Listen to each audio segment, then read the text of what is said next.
In 1963, with the success of Spider-Man, the Hulk, Thor, Iron Man, and Fantastic Four, co-creator Stan Lee wanted to create another group of superheroes, but he did not want to have explained how they got their powers.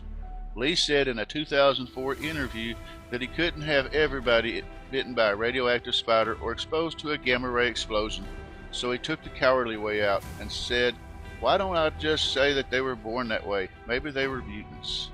So Lee took his new team idea, The Mutants, to publisher Martin Goodwin. But Goodwin turned down the title, saying that readers would have no idea what a mutant is, so Lee changed the name to the X-Men. Stan Lee collaborated once again with Jack Kirby, and on July 2nd, 1963, Marvel unleashed X-Men #1 to the world.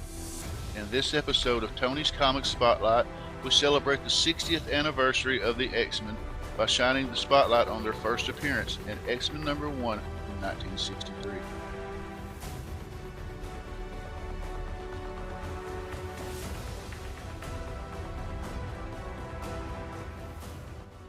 As our story opens, a man is seen waiting inside his large exclusive private school.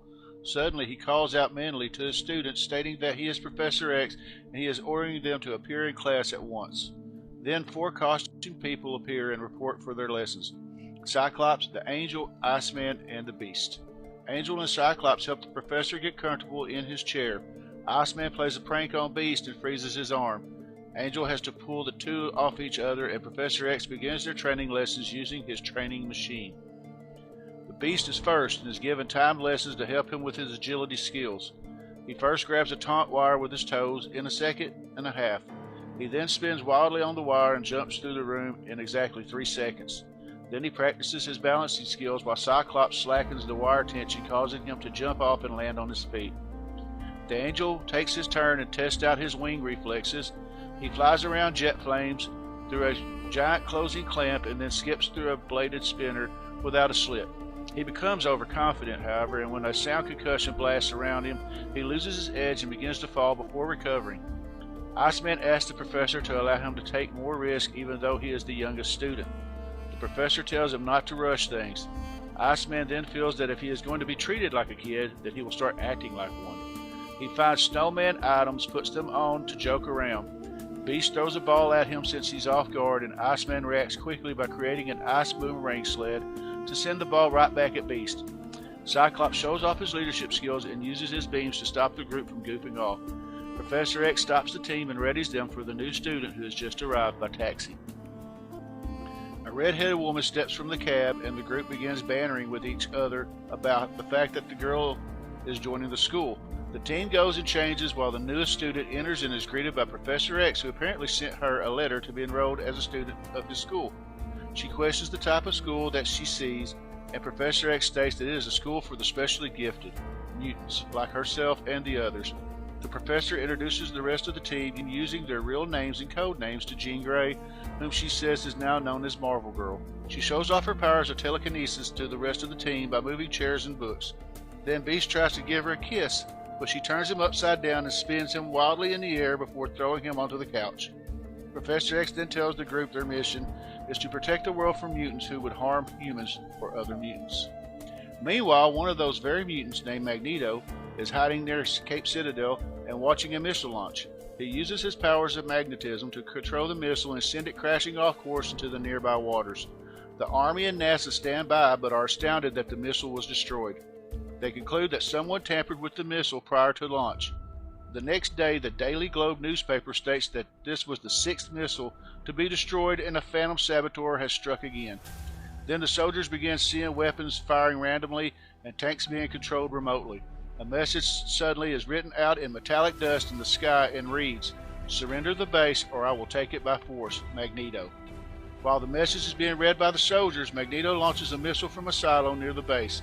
He causes it to fall into the sea near an unmanned target ship. Magneto then walks into the base and takes control of it.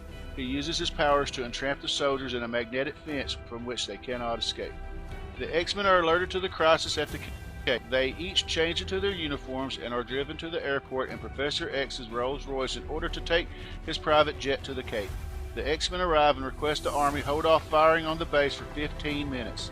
Cyclops uses his power to make a hole in Magneto's magnetic force field, but this alerts Magneto of their presence on the base. Magneto fires heat-seeking Hunter missiles at the team. Angel causes the missiles to lock onto him and follow him around in the air, while Iceman freezes them with snowballs.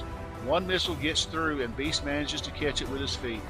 Marvel Girl then telekinetically sends it off into the sea. Magneto is amazed at the team's abilities and sends a pile of metal hurtling at Angel. The team stops to help him while Magneto rolls a flaming barrel of rocket fuel at them. Iceman quickly encases the team in the ice cocoon when suddenly the tank blows up. Magneto thinks he has won and starts to walk off when suddenly Cyclops' beam shoots out from the ground. The team emerges and begins to strike at Magneto in full force. Magneto takes flight via magnetic repulsion and blocks the team from following him with a magnetic force. They eventually breach it, but Magneto has already disappeared. The army is gracious that the base is safe once again and thanks the X-Men for their help. The team then flies back home in the jet while Professor X telepathically congratulates the team for a job well done. The end. I found some notes and trivia pertaining to the first issue of X-Men #1 I'm going to read. Of course, I'm going to use my phone because there's a lot of stuff here and I don't want to miss anything. So let's get started. This issue introduces both the concept as an offshoot race of humans and that the X-Men's mission is to protect humanity from evil mutants. The Danger Room is not introduced in this issue, although Xavier uses a training machine to test his students' ability. Oddly, Professor X is shown testing the abilities in a second-floor room, which with windows facing the main street, where anyone that might happen to look in can discover their secret identities. It must also be an unusually spacious room, as the Angel is shown flying around in it. Although this issue is the first appearance of the X-Men, the team, minus Marvel Girl, has already been formed. Their previous storylines are shown in other titles and flashbacks, in direct contradiction to dialogue spoken by Professor X in this issue, who remarks on his fears about sending the team on their first mission. Professor X claims that he lost the use of his legs in a childhood accident. It is later revealed in X-Men #9 that he actually was disabled while fighting Lucifer. This retcon is critical to Cain Marko's origin in X-Men 12 and Xavier's time in Israel and Egypt. Cyclops is referred to as Slim in this issue. His real first name, Scott, is not revealed until issue #3. When Jean arrives at the school, she and Professor X act as if they have never met in person, though they had been in correspondence. It is later revealed in Bizarre Adventures #27 and Classic X-Men #42 that the two of them had several training sessions prior to Jean's arrival at the school. Jean also demonstrates her telekinetic ability, but there's no mention of her own telepathy, nor would there be for the first several years of the series run. Iceman was originally drawn to look like a snowman when he manifested his powers. He regularly threw snowballs as weapons. This issue also establishes that Iceman is younger than the rest of his teammates. The professor specifies that Iceman is 16 years old. At the time of the publication, this would place Iceman's birth around 1947. When the X-Men get their first glimpse of Jean through the window, Cyclops, Angel, Beast are smitten, but Iceman comments, "A girl, big deal." The implication is that Iceman is not yet interested in girls, which this may have been one impetus of many motivating the future revelation that Bobby Drake is gay. This was almost certainly intended to represent his youth and immaturity at the time of the publication. He certainly shows plenty of interest in girls later, over decades of publication history before his homosexuality is revealed. It wouldn't be the first time early, awkward, and otherwise forgotten Stan Lee characterizations was taken out of context. Professor X mentions his unnamed parents and claims that both of his parents had worked on the Manhattan Project, which developed the first atomic bomb.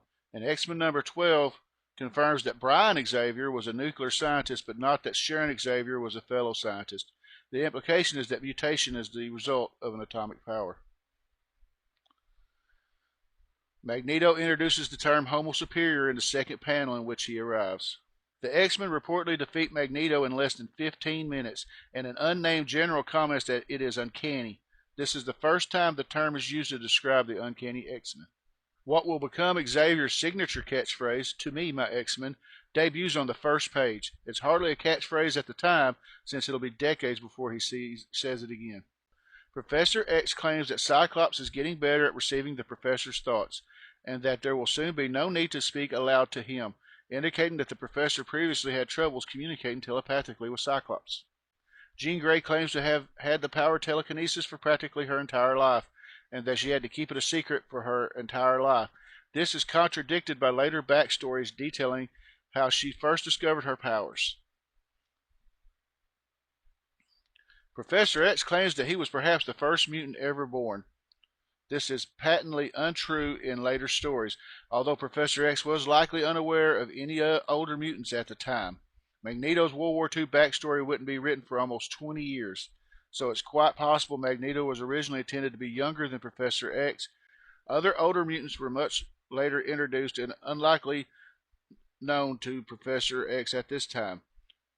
Note that the pushing of mutants further back in time of later stories also undermines the mutation is caused by atomic power concept underlying the original conception. Professor X introduces the idea in this issue that there are many mutants walking the earth and that more mutants are born every year. Issue number 66 was the last issue of X-Men to feature the original team. The series went into reprints due to lack of sales. The reprints lasted 5 years and ran from issue 67 to issue 93. In May 1975, Giant Size X-Men #1 was released, featuring a new team created by Professor Xavier, and the title was revived with issue number 94. And there you have it. I hope you enjoyed this spotlight into the first appearance of the X-Men. If you're enjoying the content, please give us a like and subscribe. I really do appreciate it. And I'm going to leave some links down in the description of some other YouTube channels. You should check them out and give them a like and subscribe as well. I want to thank everybody for watching this video and any other videos I've done. It really does mean a lot to me, and I appreciate it. And until next time, I'll see you later. Take it easy. God bless.